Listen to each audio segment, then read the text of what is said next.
J'étais un peu indécis quant à ce que je devais dire ce matin. J'étais assis là derrière avec frère Egan et j'ai entendu frère Neville disait quelque chose en regardant vers moi.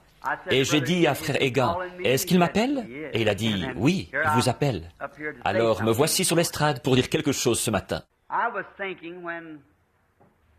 Je me disais, ce ventilateur, là où ça tire la voix, on dirait vraiment que ça l'emporte quand on parle. On dirait que le ventilateur enlève tout de suite la voix. J'entendais quelques témoignages quand j'étais dans mon bureau pour prier pour cette femme au téléphone. Et celui qui avait reçu le message avait oublié de noter la ville de l'endroit où il fallait appeler. Le message de l'épouse du docteur Morrison.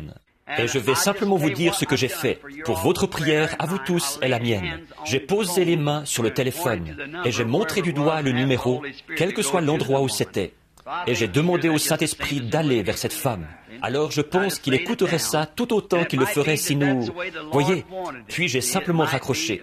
Et il se pourrait que ce soit comme ça que le Seigneur voulait que ce soit. Voyez, il se pourrait que ce soit mieux comme ça.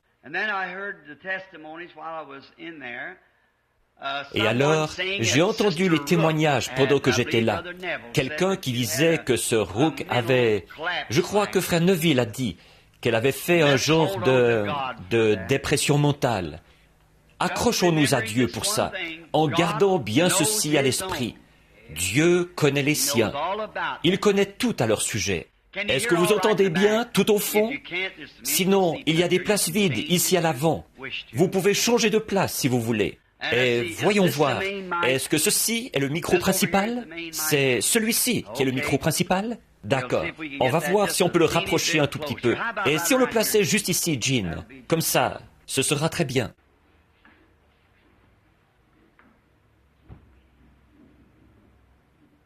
C'est que, parfois, je suis un peu enroué. J'ai prêché pas mal. Est-ce que c'est mieux? Est-ce que vous entendez mieux?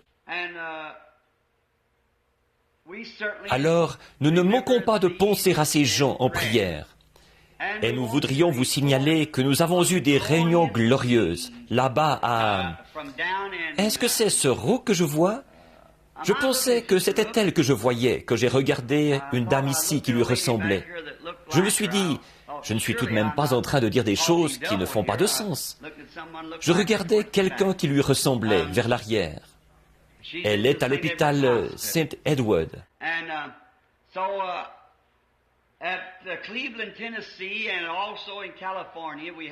Et donc, à Cleveland, dans le Tennessee, et aussi en Californie, nous avons eu des réunions glorieuses. Le Seigneur a béni abondamment, et il a accompli beaucoup de choses. Et nous sommes heureux de ça. Nous sommes heureux de pouvoir revenir vers les nôtres, raconter la bonté et la miséricorde de Dieu. C'est comme ça qu'il faisait dans la Bible.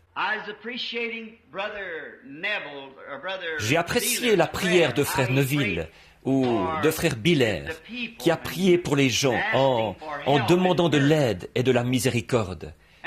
Et si nous regardons simplement tout au long, on va toujours... Tout ce qui se déroule, on verra qu'il y a quelque chose de vraiment authentique là-dedans.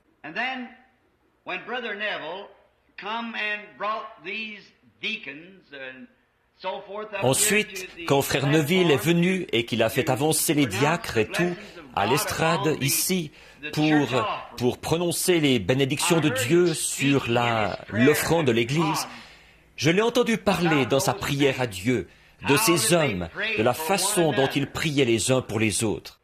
Et ça me fait du bien d'entendre un pasteur qui peut prier pour ses diacres, et les diacres qui, à leur tour, prient pour le pasteur. Quand vous voyez une église adopter une telle collaboration, eh bien, quelque chose est sur le point de se produire. Voilà comment l'église doit être en ordre.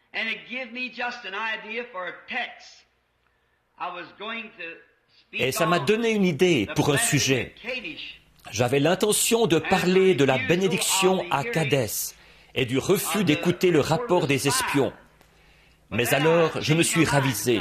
Là, j'ai décidé de parler de quelque chose d'autre. Et maintenant, en ce qui concerne la guérison, il y a juste un petit témoignage que je voudrais donner. J'espérais voir mon garçon Billy là derrière, mais il a ça dans sa poche. Et Billy va beaucoup mieux dans les réunions qu'avant. Il était nerveux, bouleversé. Et il parlait un peu comme ceci aux gens. « Oh, va t'asseoir, va t'asseoir !» Il disait « Je te donnerai une carte de prière. » Mais j'ai remarqué dernièrement qu'il y a des gens qui viennent à la réunion qu'il prend vraiment en pitié. S'il ne lui reste plus de carte de prière, alors il les installe dans une pièce pour que j'aille prier pour eux. Il est arrivé quelque chose comme ça à Chicago la dernière fois, et je voudrais lire cette lettre, du moins s'il arrive. Je n'ai pas eu l'occasion de le voir. Il ne savait pas que je viendrais ici ce matin, et que j'aurais besoin de cette lettre. Mais ça m'est simplement venu à l'esprit quand j'ai pensé à tant de maladies.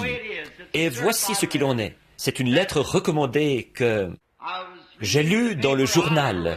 Non, on me l'a rapporté, que les journaux critiquaient Oral Roberts d'avoir prié pour une femme qui était atteinte du diabète et qui est morte. Et moi, bon, à titre d'Américain, j'aime bien écouter les lois et ceux qui nous dirigent. Mais ça, je pense que ce n'est pas juste. Je me demande s'il voudrait parler dans le journal de tous ceux pour qui Oral Roberts a prié et qui ont été guéris, de ceux que les médecins avaient abandonnés. Je me demande s'il voudrait faire le contraire une fois, voyez-vous. Ça, il ne le ferait pas. Et alors, je me dis que c'est peut-être le diable qui les a tellement embrouillés. Et Dieu permet ça. Alors, au jour du jugement, ils auront à rendre compte de ça. Mais moi, je connais des milliers de gens pour qui Oral Roberts a prié, qui étaient mourants et qui sont rétablis.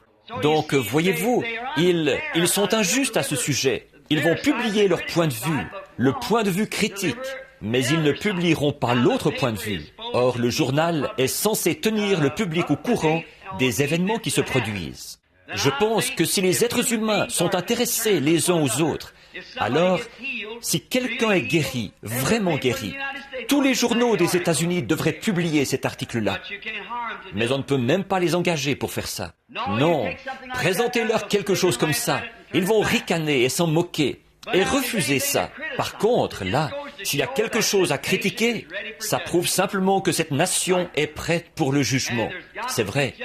Forcément qu'il y aura un jugement, et il n'y a pas moyen d'y échapper. Ils ne font qu'amasser des charbons ardents sur leur tête, et tout. Et tellement dissocié du principe. Le principe d'un journal, c'est d'informer le public de tout ce qui se passe, que ce soit bon ou mauvais. Mais ils se sont éloignés de leur principe. Et une fois qu'ils sont éloignés de leur principe, alors ils n'accompliront pas leur but correctement. Et c'est pareil pour l'Église. Une fois que l'Église s'est éloignée de ses principes, elle ne peut jamais servir les saints correctement. Nous devons rester ensemble. Nous devons nous unifier. Nous devons être d'un même cœur, d'un même accord. Sinon, nous ne pourrons jamais servir ni Dieu ni les gens, à moins d'être d'un même cœur, d'un même accord, à soutenir les principes de la Bible et les choses que Dieu a dites, qui sont vraies. Nous devons toujours les soutenir. Billy avait mis dans la pièce à Chicago, quelqu'un était venu vers lui. Une femme avec son mari, qui avait un cancer des poumons, il se mourait. Sa femme était une victime de la polio dans un fauteuil roulant. Et elle essayait de prendre soin d'un homme qui arrivait à peine à se mettre debout, qui avait un cancer au poumon. Et Billy lui a dit, je suis désolé, monsieur. Il a dit, ça me ferait plaisir de vous donner une carte de prière. Et il a dit, mais il ne m'en reste plus une seule. Et il a dit, eh bien, d'accord, fiston. Il a dit, ce n'est pas grave. Il a dit, nous nous sommes efforcés de venir jusqu'ici, mais ce n'est vraiment pas facile pour nous. Billy a dit, je vais vous dire ce qu'il faut faire. Il a dit, je vais aller chercher papa. Je vais le faire entrer, ensuite je vais le faire sortir. Et il a dit, à ce moment-là, dès que vous aurez écouté son message, il a dit, alors prenez votre femme et vous, entrez dans cette petite pièce-là, par laquelle je passe, et je lui demanderai de prier pour vous. Oh, il a dit, c'est un beau geste de ta part, fiston. Je n'en demande pas plus. Voyez, voilà une attitude. Voyez, je n'en demande pas plus. C'est bien, voyez. Et ce soir-là, Billy, quand il est entré là, contrairement même à ce qu'il avait dit, Là, il y avait avec lui son beau-frère qui saignait, qui souffrait d'hémorragie pulmonaire, et aussi sa belle-sœur qui saignait à l'estomac, qui avait des ulcères. Elles étaient entrées là avec eux, en prétextant les aider à entrer. On doit faire attention, sinon on pourrait remplir toute une pièce, voyez-vous. Mais, après être passés là, prier pour eux, nous avons reçu une lettre par la poste, disant que cet homme est parfaitement guéri du cancer des poumons. La femme, son épouse, qui était dans le fauteuil roulant, est sur pied. Elle se déplace aussi normalement qu'avant. L'homme qui souffrait d'hémorragie des poumons, causée par la tuberculose, est complètement guéri. Et son épouse est guérie de ses ulcères. Tous les quatre guéris d'un coup. Je me demande si les journaux voudraient publier ça. Voyez, voyez, voyez. Oh, mais Dieu est toujours Dieu. Il fait simplement les choses à sa manière à lui. Vous savez, et il est tellement bon. Nous sommes tellement heureux de savoir qu'il est Dieu. L'autre matin, nous parlions d'un jeune prédicateur que nous connaissons, qui avait l'habitude d'aller partout, prier pour les malades et tout. Et il est allé prier pour une personne à l'hôpital de Louisville. C'était un cas de tuberculose, et cette dame est morte. Ce jeune homme a dit, eh bien, il est inutile de... il n'y a pas de Dieu. Il tiendrait sa parole. Il a dit, je l'ai ointe exactement comme le dit la Bible. S'il ne tient pas sa parole, il n'est pas Dieu. Il a dit, ce n'est qu'un livre. Bon, on serait porté à voir la chose comme ça, à moins de connaître Dieu. Ça, c'est une partie des Écritures, mais ce n'est pas toute l'Écriture. C'est sur la base de la foi de l'individu. Voyez? Et j'ai dit à ma femme, j'ai dit, il s'est passé tant de choses qui me le font savoir, qu'il y en a vraiment un. Je ne sais pas ce qui va m'arriver à la fin. Il se pourrait que je suive la même voie. Si jamais Dieu retirait sa main miséricordieuse de sur moi, je suivrai la même voie. Mais tant qu'il gardera sa main miséricordieuse sur moi et que je resterai sous sa conduite, je continuerai à avancer. Mais j'ai demandé à Meda, j'ai dit, qui était dans la chambre ce matin-là, après la vision où j'ai vu ma petite fille, Sharon? Au fait, l'autre jour, j'ai failli m'évanouir.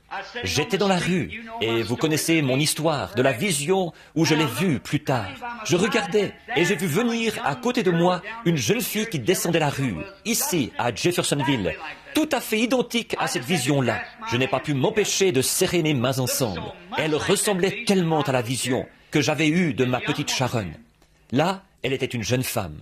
Et après cette vision, ce matin-là, quand, dans la gloire, Hope me disait, elle avait le bras autour de mes épaules. Elle disait, ne te fais pas de soucis pour nous, Bill. Nous sommes mieux comme ça. Je voulais me suicider.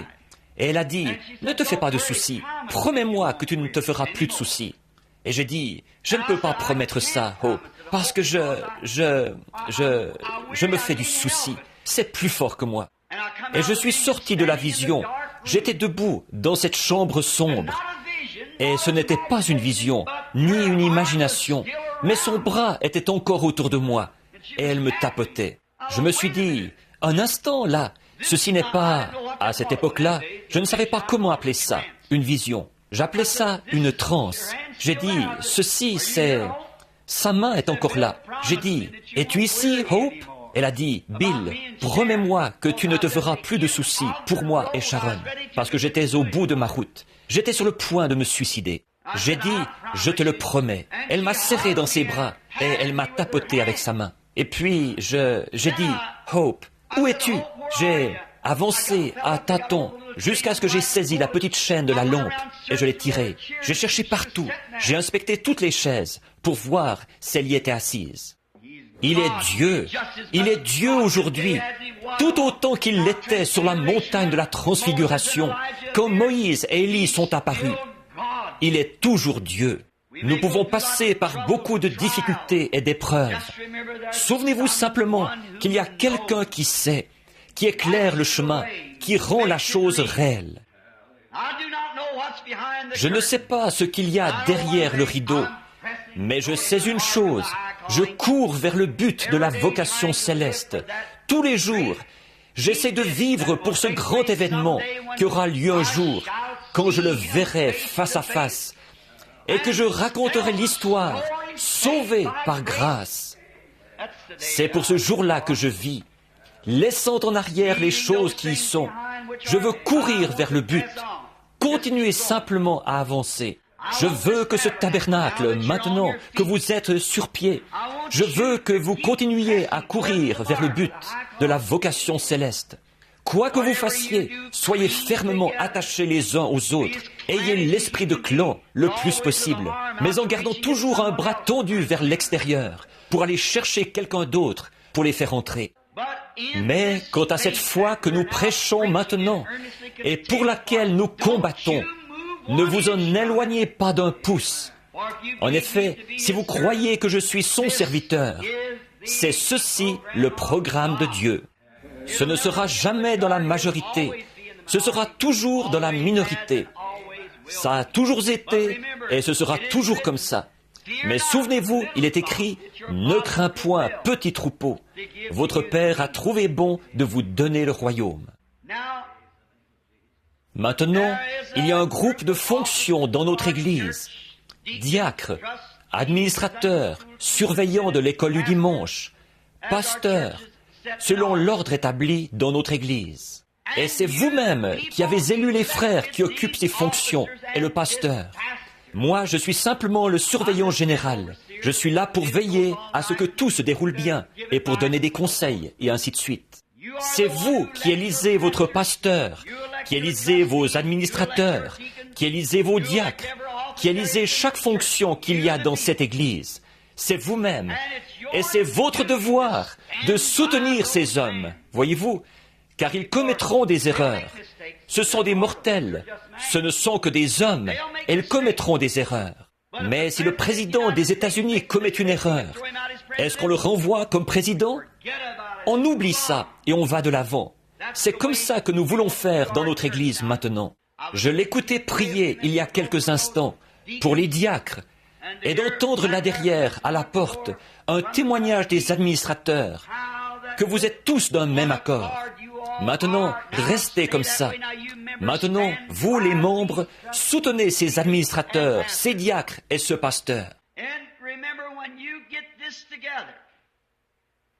Et souvenez-vous, une fois que vous êtes unis comme ça, souvenez-vous que c'est le rôle du diable de faire en sorte que cette unité soit brisée. Or, ça l'a toujours été et ça le sera toujours. Mais vous, soutenez vos frères qui occupent ces fonctions. C'est de ça que je voulais parler.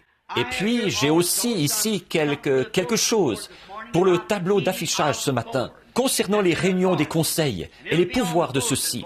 On mettra ça sur le tableau d'affichage. J'en ai une copie pour frère Robertson, qui est président des administrateurs. Et j'en ai aussi une copie pour frère Collins. Je pense qu'il fait fonction de président du conseil des diacres. Et maintenant, toutes ces fonctions sont établies conformément à l'Écriture.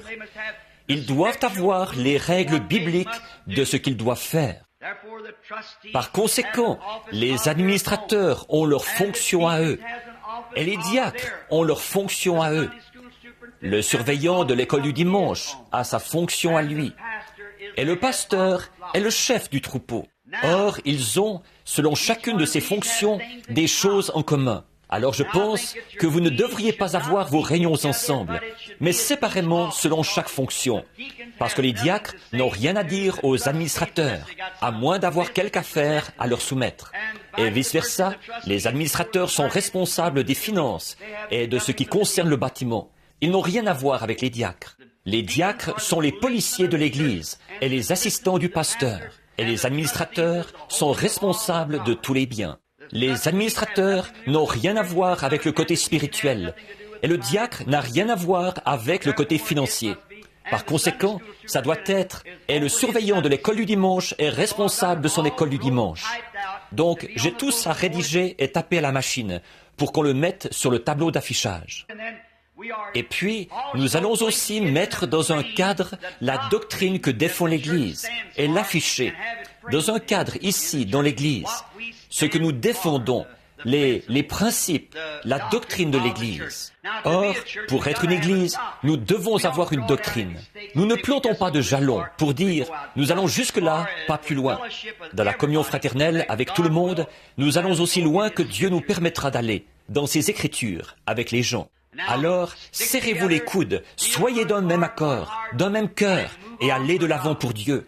Voilà ce que Dieu veut que nous fassions. Maintenant, prions. Ensuite, nous aborderons la parole. Oh, precious Lord, we are now about to approach the Ô précieux Seigneur, maintenant nous sommes sur le point d'aborder la parole divine, ou la lecture de cette parole. Que ton Saint-Esprit nous interprète ce dont nous avons besoin. Donne-nous de parler, Seigneur, d'agir et de vivre, en sachant que nous sommes tous tes enfants, par grâce, puisque tu nous as appelés. Qu'il y ait une communion fraternelle dans cette Église, car nous sommes sur le point d'émerger dans un grand mouvement. C'est ce qu'il nous semble, qui va susciter d'autres ministres pour aller dans les champs de mission là-bas, ou, si tu devais m'envoyer dans différentes régions du monde pour y établir la foi, je pourrais alors présenter un ministre prêt, disposé et formé pour prendre la relève. Et que la foi qui a été transmise aux saints une fois pour toutes et que nous défendons bravement devienne un cercle tout autour du monde. Accorde-le, Seigneur. Que ce petit tas de mauvaises herbes, c'est ce qu'il était le jour où nous te l'avons consacré. Qu'ici une église prenne naissance, Seigneur, d'où sortiront des ministres, des évangélistes, des docteurs et des missionnaires, qui iront vers toutes les régions du monde. Nous voudrions demander ce matin une bénédiction spéciale pour notre frère et notre sœur Stricker, qui souffrent en ce moment. Mais nous savons que nous devons tous subir ces épreuves. Chaque fils qui vient à Dieu doit être châtié, mis à l'épreuve. Si nous abandonnons facilement et que nous faisons demi-tour, alors nous sommes des enfants illégitimes et non les enfants de Dieu. Donne à frères et sœurs Stricker la force et la puissance pour qu'ils restent à leur poste, quitte à devoir mendier leur nourriture, mais que ta main bénissante soit sur eux. En effet, nous ne savons pas, mais il se pourrait que ce soit grâce à cet effort même que tu montres aux autochtones de l'Afrique ce qu'est un vrai chrétien. Accorde-le, Seigneur. Maintenant, que tout cela se fasse selon ta volonté. Bénis ce pasteur, frère Neville. Nous te prions, Seigneur, de faire de lui un berger du troupeau, comme tu l'as fait dans le passé. Et nous n'oublions pas sa charmante petite épouse, qui est très malade. L'ennemi voudrait laisser frère Neville avec ce groupe d'enfants, sans mère. Mais nous nous tenons là et nous plaçons par la foi le sang de Jésus-Christ entre cet ennemi et notre sœur. Que ton esprit, Seigneur, soit grand sur elle, sachant que toutes les femmes sont destinées à traverser cette vallée, des ténèbres de cet âge.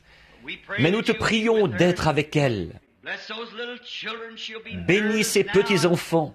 Elle sera nerveuse maintenant et agitée, mais que le Saint-Esprit soit à la porte de la miséricorde en tout temps pour cette famille. Bénis notre conseil des administrateurs, notre frère Wood et notre frère Egan, frère Robertson et tous les autres, Seigneur, les diacres, les administrateurs et tous ceux qui œuvrent ensemble dans l'Église. Nous te prions, Seigneur, de leur donner d'exercer leur mandat dans la sainteté et la justice. Bénis, Seigneur, ceux qui ont exercé des fonctions dans le passé. Et nous te prions de continuer à être avec nous tous, de sorte qu'on nous connaisse comme une Église qui œuvre dans l'unité, dans l'esprit et dans l'amour du Seigneur. Nous te prions maintenant de nous dispenser la parole, selon nos besoins, alors que nous lirons dans ta parole écrite, car nous le demandons au nom de Jésus. Amen.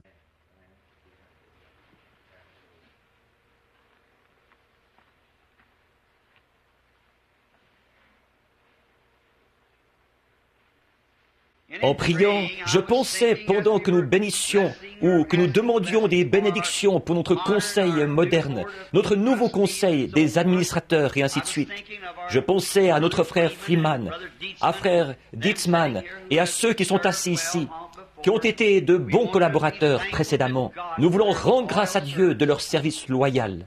Que le Seigneur soit toujours avec eux pour les bénir et les aider. Je voudrais lire avant. Souvenez-vous de ceci, là, le tableau d'affichage et tout, et les réunions qui auront lieu prochainement. Nous sommes heureux d'avoir parmi nous ce matin, eh bien, je pourrais le dire comme ceci, un homme qui m'a été très précieux dans le passé et qui m'est précieux maintenant, un bon frère, Fred Sothman, et son épouse, de la Saskatchewan au Canada, qui est ici pour séjourner avec nous, dans notre nation. Il est ici pour demeurer dans le pays, mais dans notre communion fraternelle, il est un frère bien-aimé. Frère Fred Sothman, qui est assis là-bas. C'est lui qui a organisé la campagne pour moi quand j'étais au Canada.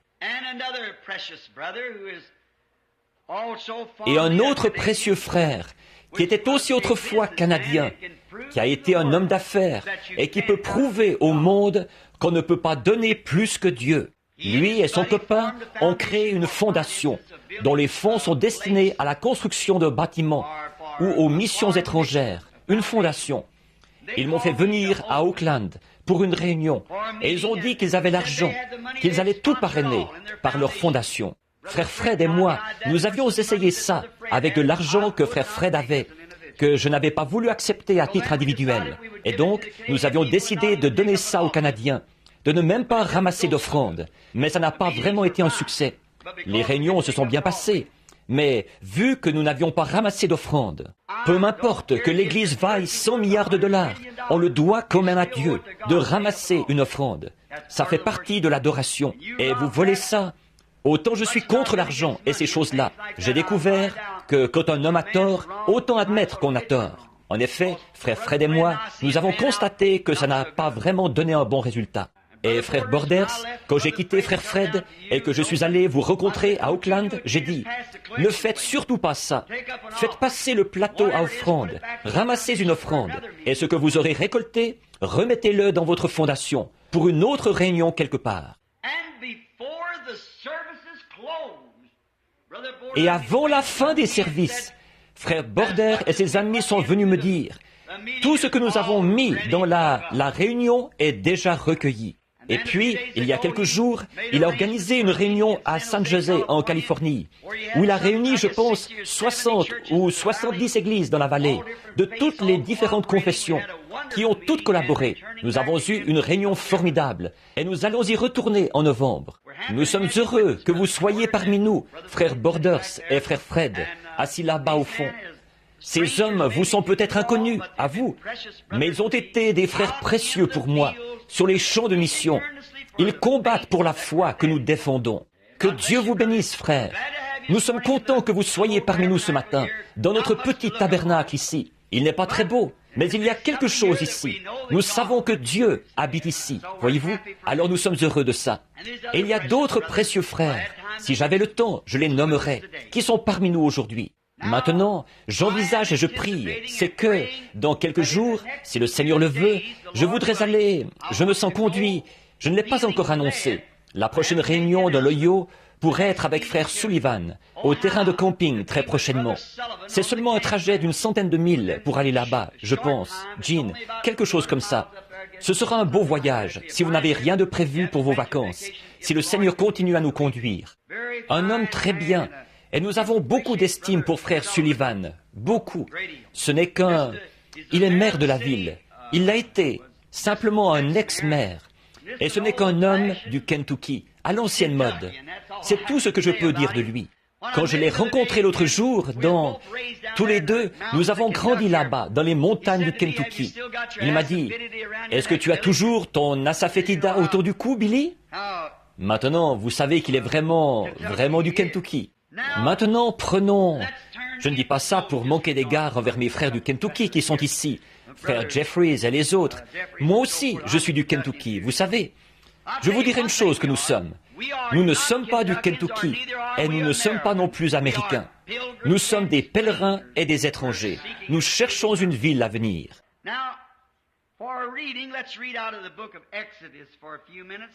Maintenant, pour la lecture, lisons dans le livre de l'Exode pendant quelques instants.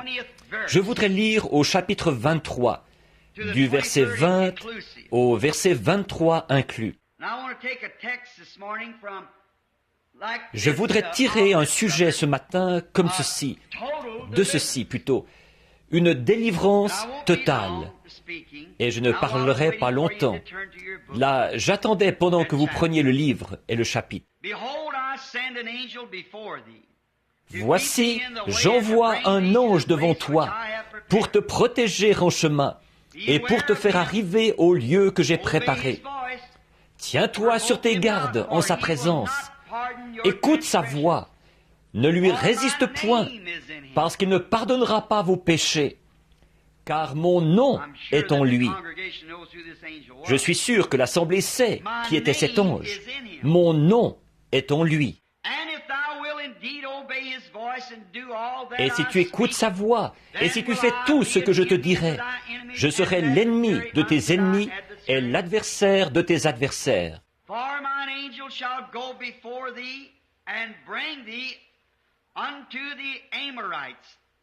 Mon ange marchera devant toi et te conduira chez les Amoréens, les Hétiens, Phéréziens, Cananéens, Éviens et Jébusiens, et je les exterminerai. Que le Seigneur bénisse sa parole, alors que nous parlerons maintenant pendant quelques instants, s'il vous plaît. Je réfléchissais sur ce sujet d'une délivrance totale.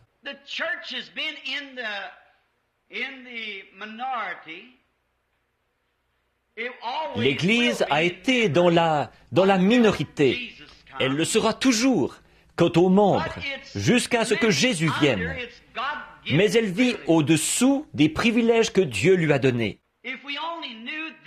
Si seulement nous savions que ceci est l'Église du Dieu vivant, non pas le Branham Tabernacle, mais le Branham Tabernacle en est simplement une partie. Il y a d'autres tabernacles semblables d'un bout à l'autre du pays. Frère Snelling, ce soir, il va avoir un service de baptême. J'ai oublié, frère Curtis m'avait dit d'annoncer ça, ou il m'avait dit hier qu'il allait faire ça. Il va avoir un service de baptême. Et s'il y a quelqu'un ici qui n'a encore jamais été baptisé, eh bien, frère Snelling serait heureux de le faire ce soir. C'est au tabernacle de la sainteté à Utica. Et frère Junior Jackson à New Albany. Et il y a beaucoup d'églises semblables d'un bout à l'autre du pays. Mais nous vivons tous, on dirait, plus ou moins comme si nous étions vaincus. J'ai entendu frère Neville annoncer ce matin, j'étais là derrière, que c'est comme si ça m'était venu à l'esprit, que les gens, semble-t-il, s'éloignent de la délivrance. Ça semble être quelque chose que les gens ont vu, et alors ils mettent ça de côté. Oh, eh bien, Dieu peut le faire. Mais ce n'est pas la bonne attitude.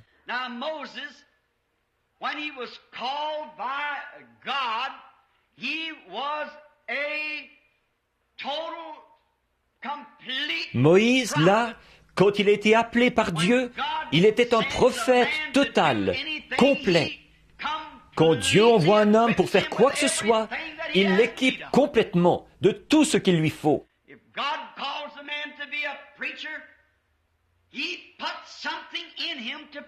Si Dieu appelle un homme à être un prédicateur, il met quelque chose en lui, ce qu'il faut pour prêcher. S'il l'appelle à être un docteur, il met quelque chose en lui, ce qu'il faut pour enseigner. S'il l'appelle à être un prophète, il met quelque chose en lui, ce qu'il faut pour voir des visions et pour être un prophète. Dieu équipe toujours complètement son homme. Et c'est exactement ce qu'il a fait quand il a envoyé Moïse en Égypte. Il l'a élevé d'une certaine façon. Il l'a instruit d'une certaine façon. Et il l'a modelé, et l'a formé, et l'a façonné. Après qu'il avait promis à Abraham, des centaines d'années auparavant, qu'il délivrerait les gens, alors il avait prévu qu'il formerait Moïse exactement comme Moïse l'a été.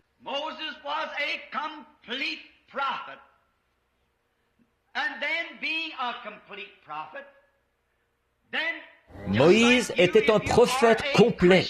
Et alors, puisqu'il était un prophète complet, alors, tout comme vous, si vous êtes un chrétien, Dieu ne fait pas de demi-chrétiens. Dieu fait des chrétiens complets. Dieu ne fait pas de demi-prédicateur, mais le prédicateur peut être un demi-prédicateur. Et Dieu fait de ses enfants des chrétiens, mais parfois, ils sont des demi-chrétiens. Seulement, ce n'est pas l'intention de Dieu qu'ils soient comme ça.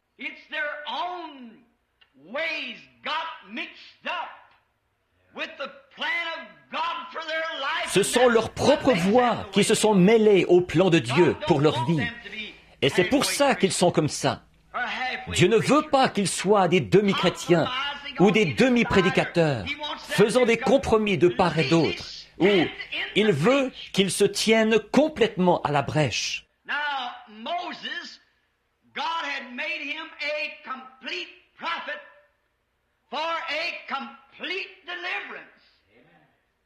Or Moïse, Dieu avait fait de lui un prophète complet pour une délivrance complète.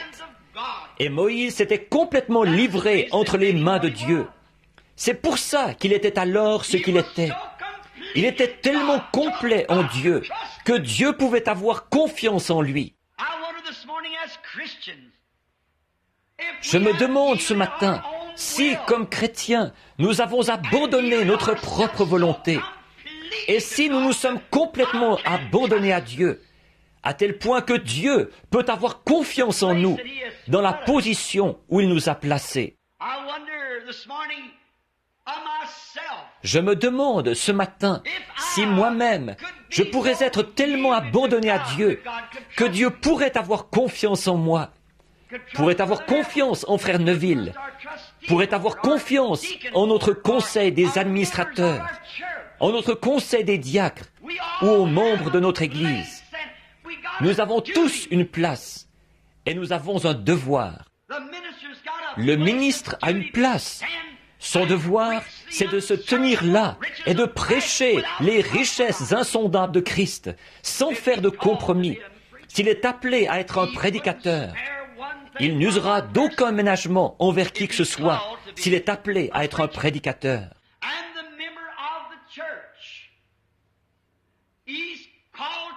Et le membre de l'Église, il est appelé à être un membre de ce groupe-là.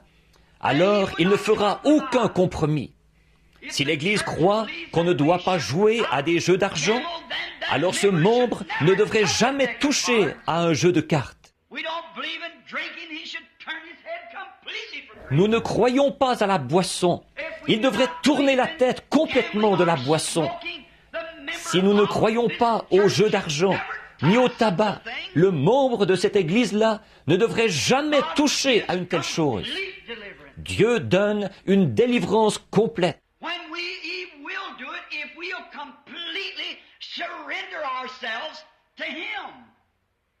Quand il le fera si nous nous abandonnons complètement à lui, si nous nous remettons complètement entre ses mains, alors Dieu pourra vivre en nous. Christ, l'espérance de la gloire, il pourra se refléter en nous, alors que nous nous enlèverons du chemin. Alors nos pensées seront ses pensées. Pouvez-vous vous imaginer Christ en train de fumer un cigare? Pouvez-vous vous imaginer Christ en train de prendre un verre ou de jouer aux cartes? Alors, si votre esprit est une partie de son esprit, il veut qu'il en soit ainsi par votre confession. Mais vous permettez au diable d'entrer et de prendre le contrôle. Et pendant tout ce temps, tout au fond de votre cœur, vous savez que vous avez tort quand vous faites ces choses.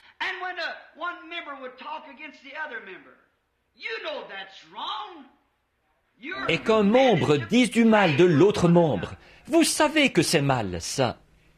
Vous avez reçu l'ordre de prier les uns pour les autres, non pas de dire du mal les uns des autres, mais de vous aimer les uns les autres. Et si quelqu'un est abattu, relevons-le, aidons-le. Alors, ça fera de nous un groupe de croyants unis.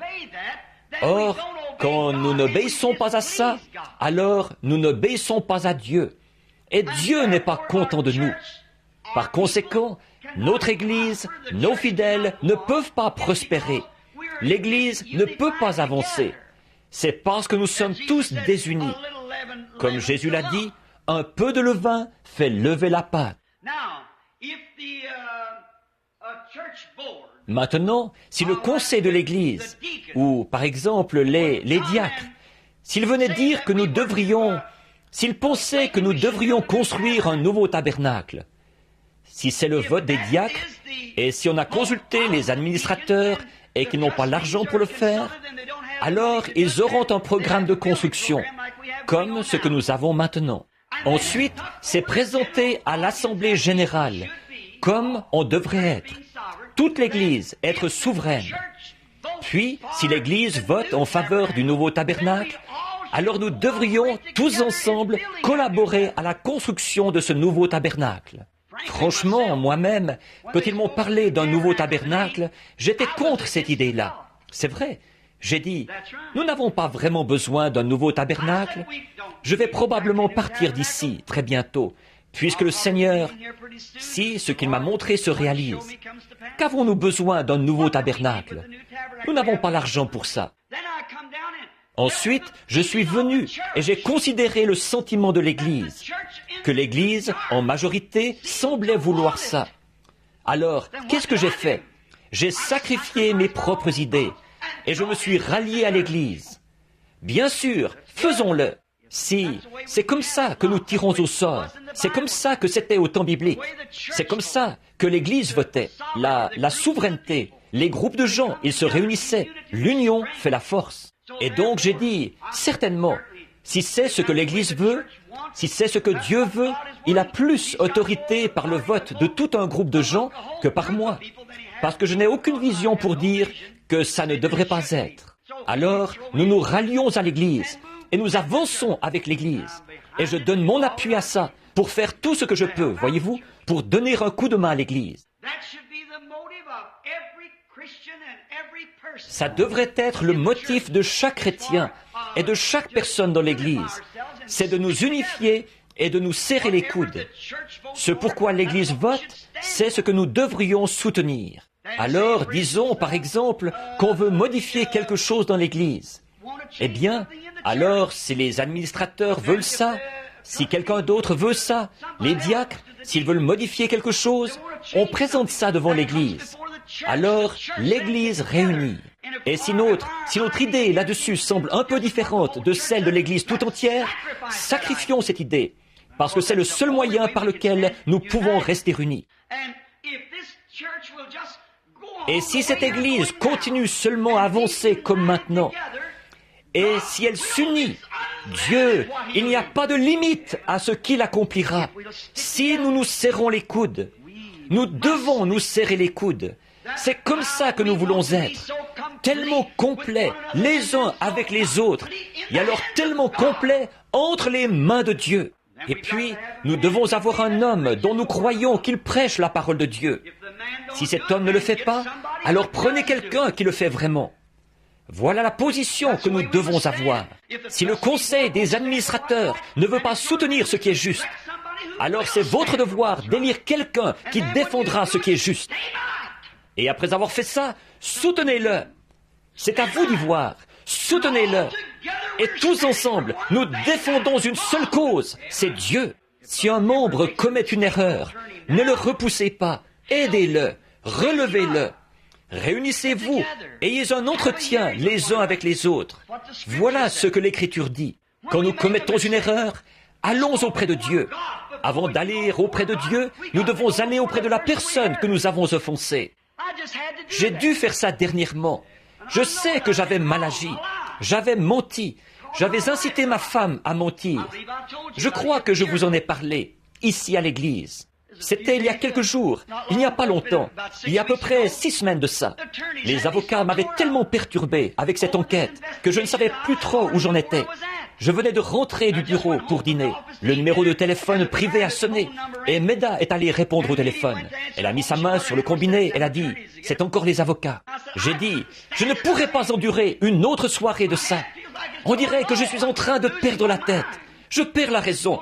Il me presse par ici, par là, par ici. » J'ai dit « Je ne peux pas supporter ça. » Je me suis levé d'un bond, j'ai dit, dis-leur que je ne suis pas là, et je me suis précipité derrière la maison. Quand je suis revenu, Meda est très consciencieuse pour ces choses. Elle est venue me voir à la porte. Elle était au bord des larmes. Elle a dit, Bill, est-ce que c'était la bonne chose à faire?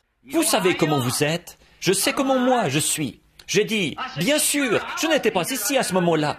Je savais que Dieu m'avait condamné pour ça. J'ai dit, je n'étais pas ici à ce moment-là. Elle a dit, mais tu étais ici quand il a appelé. Cet après-midi-là, je suis allé prier pour un bébé malade. Avant de quitter la maison, le téléphone a sonné de nouveau. Et le petit Joseph est allé vite saisir le téléphone.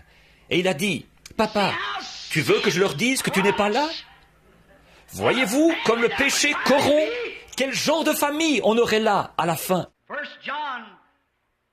1 Jean chapitre 5 au verset 21 dit « Si notre cœur ne nous condamne pas, nous avons de l'assurance devant Dieu. Mais si notre cœur nous condamne, comment pouvons-nous avoir de l'assurance devant Dieu? Nous savons que tant que nous avons un péché qui n'est pas confessé, il ne nous exaucera jamais. » C'est fort, mais l'Église a besoin de ces choses. Alors, je me suis mis à prier pour ce bébé. Et au moment où j'allais lui imposer les mains, le Seigneur m'a repris. Il a dit, « Tu as dit un mensonge. Tu n'es pas digne de prier pour ce bébé. » Je me suis détourné de cet homme. J'ai dit, « Monsieur, attendez-moi ici. Je dois aller rectifier quelque chose. » J'ai appelé l'avocat et je suis allé au bureau. Je l'ai fait venir. J'ai dit, « Écoutez, monsieur, j'ai dit un mensonge. J'ai fait mentir ma femme. Elle a dit que je n'étais pas là et je m'étais précipité derrière la maison. J'ai confessé ça et je lui en ai parlé. Il s'est avancé et il a mis les mains sur mon épaule. Il a dit, « Frère Branham, j'ai toujours eu confiance en vous. Mais maintenant, j'ai plus confiance que jamais. » Un homme, il a dit, qui est prêt à réparer ses torts. Je lui ai dit, je me suis mis à prier pour un bébé.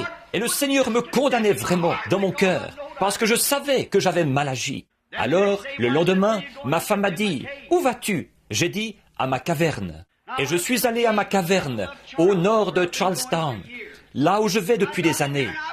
J'y suis entré et j'ai prié toute cette journée-là. Oh Dieu, ne me laisse plus jamais faire une chose pareille. Pardonne-moi, Seigneur, car au moment où j'allais imposer les mains aux malades pour prier, là j'ai eu la condamnation. Vers 3 heures de l'après-midi, je suis ressorti. Il y a un gros rocher juste là. Je suis monté sur ce rocher et je regardais en haut en direction de l'est, les mains en l'air. Je louais le Seigneur. C'était tellement calme là-bas.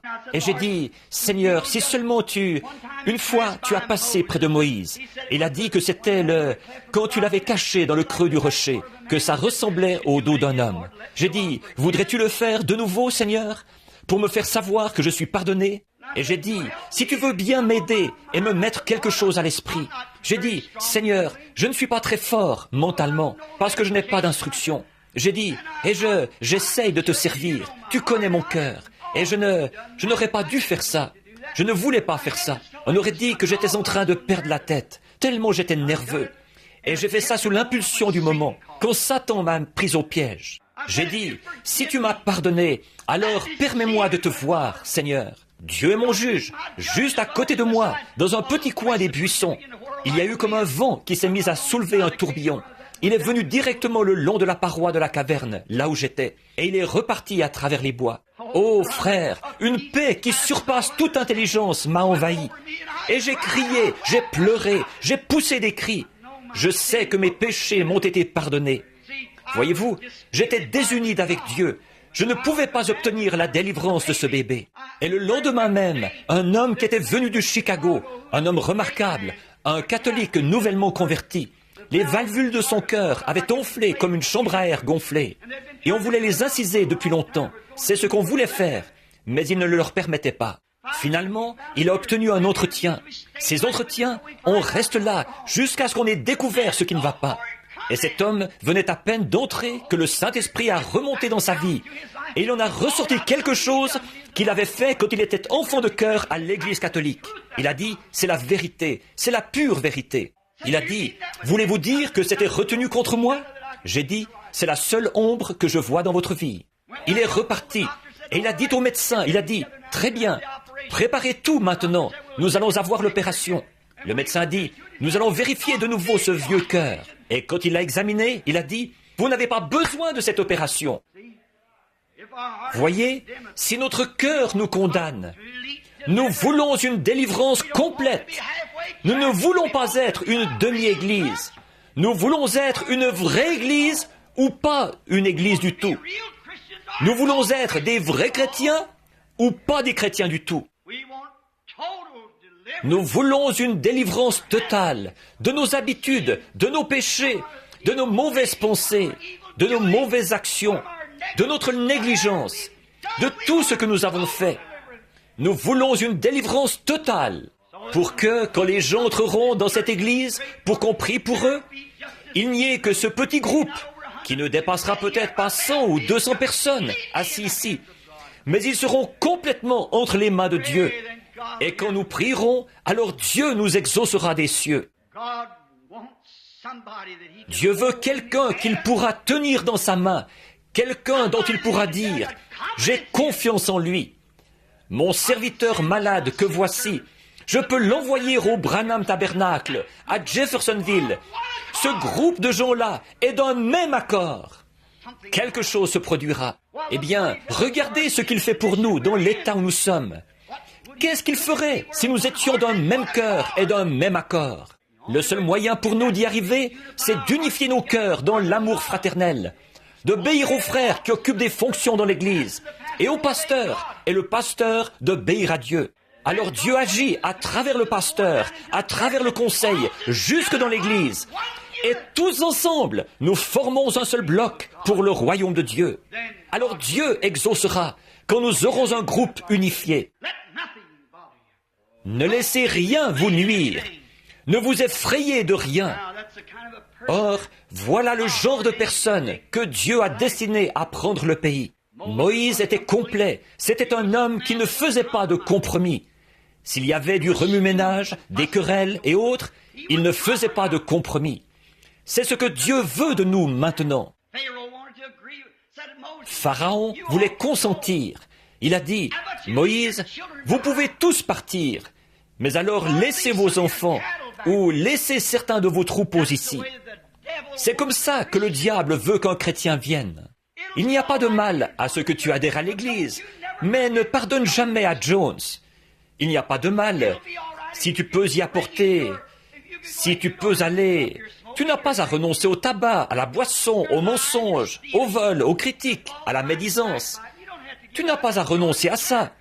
Adhère à l'Église, c'est tout. Mais Moïse n'était pas un faiseur de compromis. Il voulait une délivrance complète.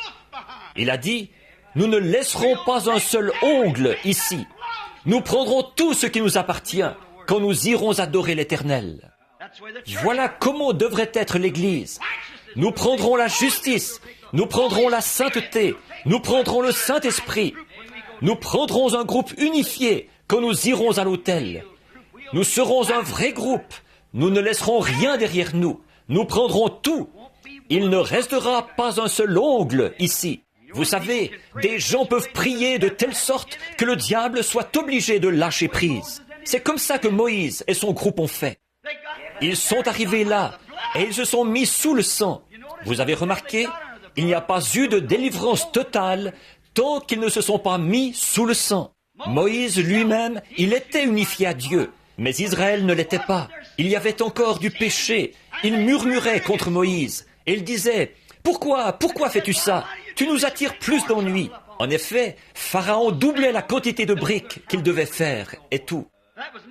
Ça, c'était Moïse. Lui, il était complètement entre les mains de Dieu, totalement délivré de la garde de brebis, pour garder les brebis de Dieu. Lui-même, il était totalement délivré. Mais le peuple n'était pas délivré, parce qu'il y avait encore des murmures parmi eux. Un soir, quand Dieu avait décrété qu'on devait tuer un agneau, un type de Christ, et que le sang a été trempé dans l'hysope, c'est-à-dire une herbe toute simple, ordinaire, humble, et appliqué sur le linteau de la porte et sur les poteaux. C'est là qu'Israël a été complètement délivré, sans laisser un ongle là-bas. Tout ce qui leur appartenait a été délivré. Leur famille, leurs bien-aimés et tout ont été délivrés quand ils se sont mis complètement sous le sang. C'est là que l'Église sera complètement délivrée. Quand tout aura été mis sous le sang, quand vos péchés auront été mis sous le sang, quand votre tabac, quand vos jeux d'argent, quand votre tricherie, quand votre vol, quand votre mensonge, quand tout aura été mis sous le sang, alors il y aura une délivrance totale. Si vous avez fait du tort à quelqu'un, réparez ça. Vous ne pouvez pas apporter ça sous le sang. Ça n'y restera pas. Vous ne pouvez pas l'apporter. Quelque chose vous empêchera de le faire.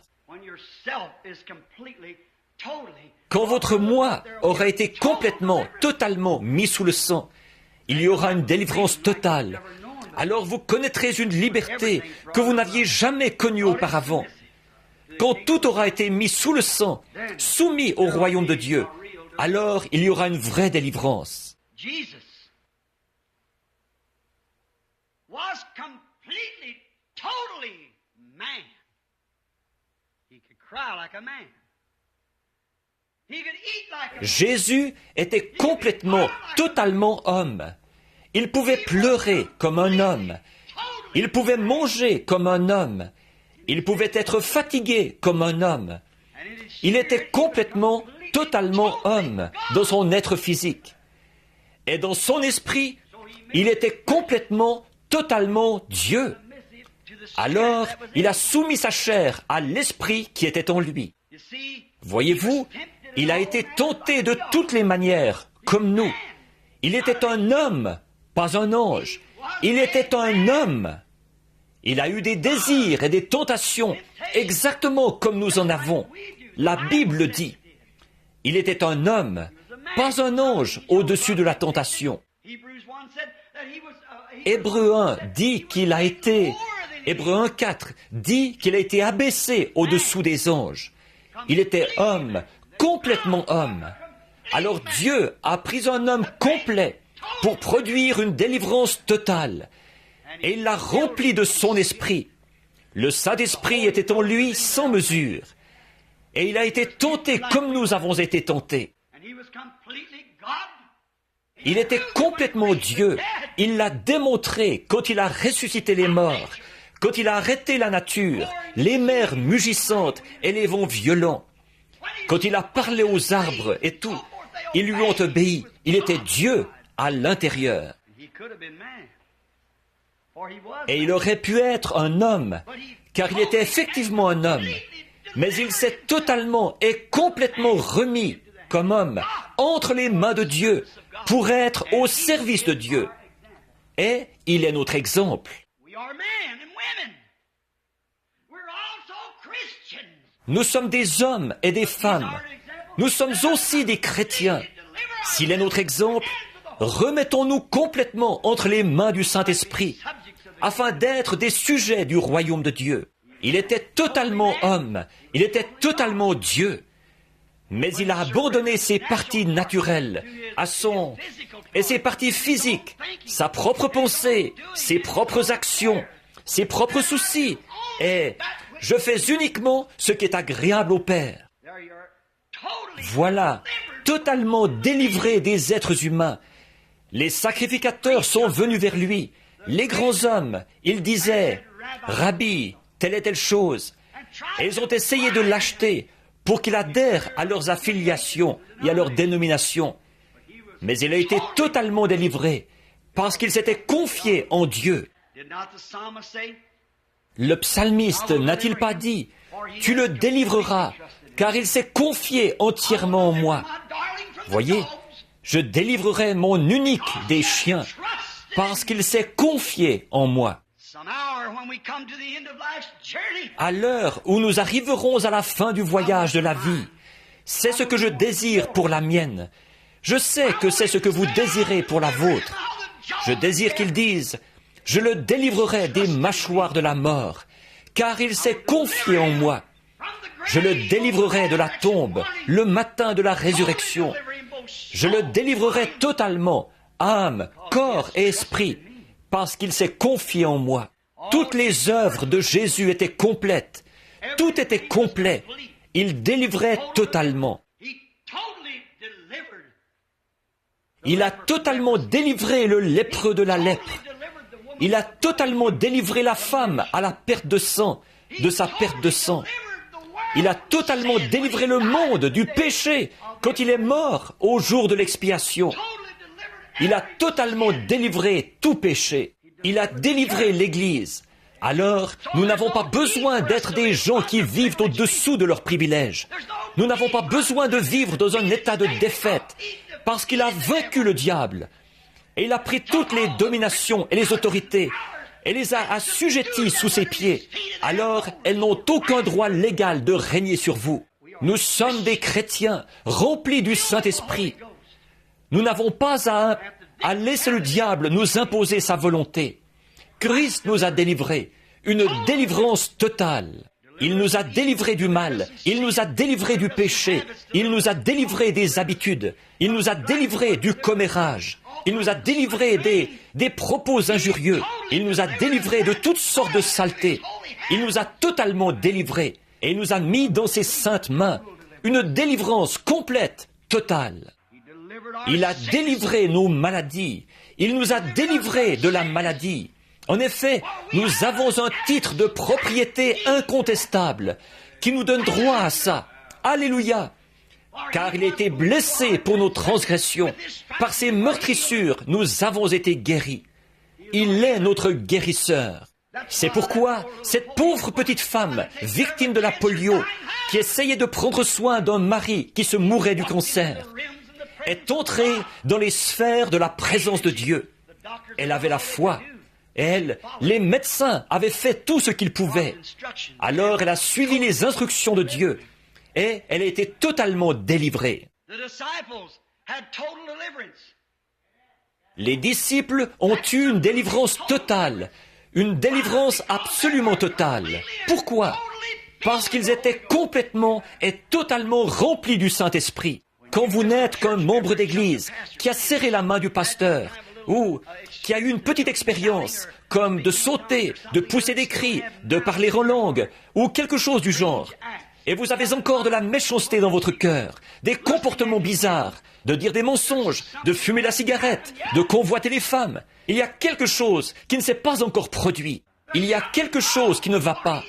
Car celui qui aime le monde, ou les choses du monde, l'amour de Dieu n'est pas en lui.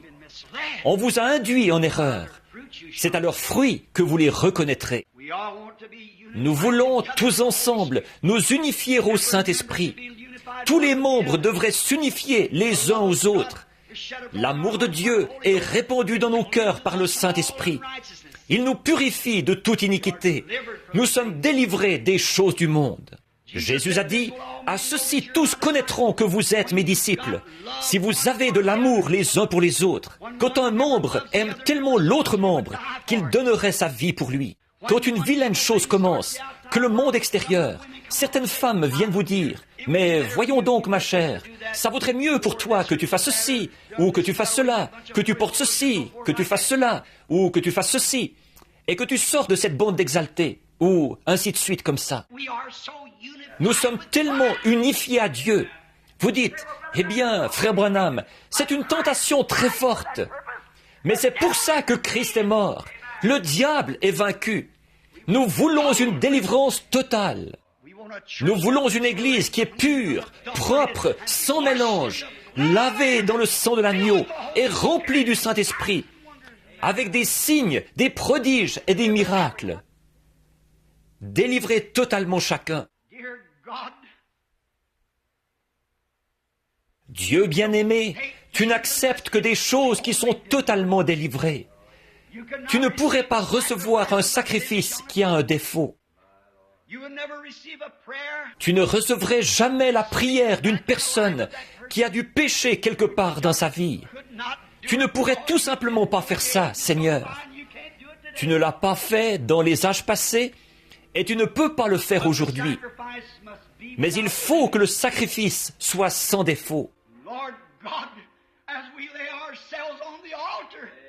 Seigneur Dieu, alors que nous nous déposons nous-mêmes sur l'autel, comme vie sacrifiée, enlève de nous, ô Seigneur, toute tache de péché.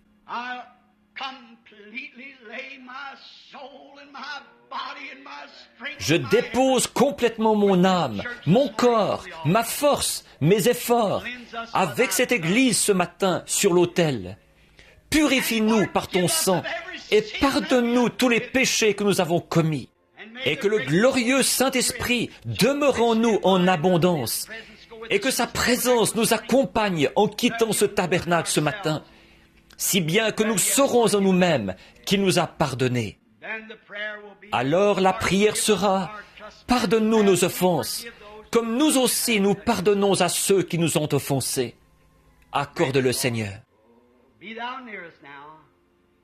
Sois près de nous maintenant, bénis-nous et garde-nous, jusqu'à ce que nous nous retrouvions pour le culte de ce soir, que nous y venions avec des mains propres et un cœur pur, que tu ne rejetteras pas, car nous voulons une délivrance complète et totale. Seigneur, de tout ce qui nous empêcherait d'être la lumière du monde, une lampe qui est placée sur une montagne, non pas sous le boisseau, mais une lampe qui est placée sur la montagne, qui donne la lumière pour guider les pas des gens sur le droit chemin. Accorde-le, Père. Nous le demandons au nom de Jésus et pour sa gloire. Amen.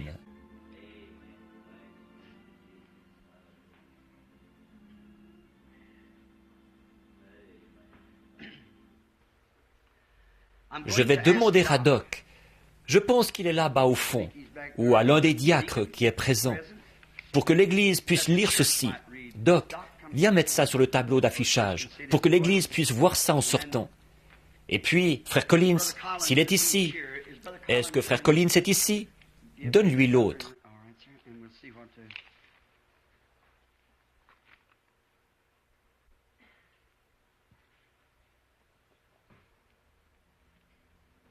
Très bien, monsieur. Et on va voir ce que... Il s'agit de quelqu'un qui voudrait avoir un entretien. Ça, c'est toujours accordé. Nous sommes contents. Des entretiens, j'en ai. Voyez-vous, la chose que vous devez faire, c'est d'appeler à notre numéro là-bas. Nous avons eu tant d'ennuis à la maison. L'Église le sait. Eux, ce sont des nouveaux venus. L'Église est au courant.